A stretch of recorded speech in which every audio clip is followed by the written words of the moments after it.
پڑھا رہے تھے، ظہر کی نماز تھی، عصر کی نماز تھی، صحیح مسلم میں موجود ہے۔ حضرت ابو ہریرہ فرماتے ہیں نماز پڑھاتے پڑھاتے نبی پاک نے قدم آگے کیا، نماز پڑھاتے پڑھاتے قدم آگے کیا اور یوں ہاتھ اٹھایا پھر واپس کر لیا۔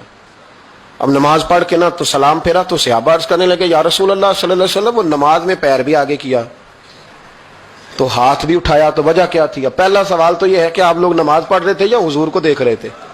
تو صحابہ تو پہلے ہی بتاتے ہیں کہ بھئی ہم تو پہلی صف میں نماز اس لیے پڑھتے تھے کہ نماز بھی ہوتی رہتی تھی اور چپ کے محبوب کی دید بھی ہوتی رہتی تھی۔ حضور سے پوچھا یا رسول اللہ وہ نماز پڑھتے پڑھتے قدم آگے بڑھایا آپ نے تو پھر پیچھے کر لیا، کیا تھا؟ اور ہاتھ اٹھایا تو پھر آپ نے نیچے کر لیا۔ تو نبی کریم فرمانے لگے نماز پڑھاتے پڑھاتے جب میں نے کہا نا سمیع اللہ لمن حمیدہ، اچانک میری نظر اٹھی تو جنت میں چلی گئی، نظر اٹھی تو جنت میں، تیرے لیے 2-4 قدم عرش بری ہے۔ تو محبوب فرماتے ہیں جب میری اوپر نظر گئی نا تو میں نے دیکھا کہ انگوروں کا ایک خوشہ لٹک رہا ہے جنت میں، تو میں نے ہاتھ بڑھایا کہ توڑ لوں۔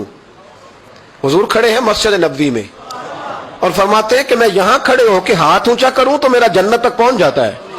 فرمایا میرا ارادہ ہوا کہ وہ خوشہ جنت کا توڑ لوں، اور ذرا میں نے پیر آگے بڑھایا ہی تھا تو میرے دل میں خیال آیا کہ جنت راز ہے تو راز ہی رہنی چاہیے، یہ راز کھول گیا تو مزہ نہیں آئے گا، تو میں نے پھر وہ ہاتھ واپس کر لیا۔ صحابہ کہتے ہیں جب نبی کریم نے یہ بیان کیا تو ہمارے چہرے نے تجسس سے کھیل اٹھے، تجسس سے ہم کوئی بات اور بھی سننا چاہتے تھے۔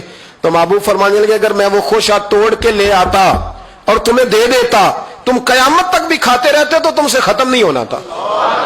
یہ صحیح مسلم کی حدیث ہے۔ او بھائی میرے رسول کریم کے واقعہ معراج پہ شکوہ کرنا، کہنا سمجھ میں نہیں آتی کیسے گئے تھے، تو جو چاہے تو ہر شب ہو مثال شب اسرا، اس لیے کہ تیرے لیے 2-4 قدم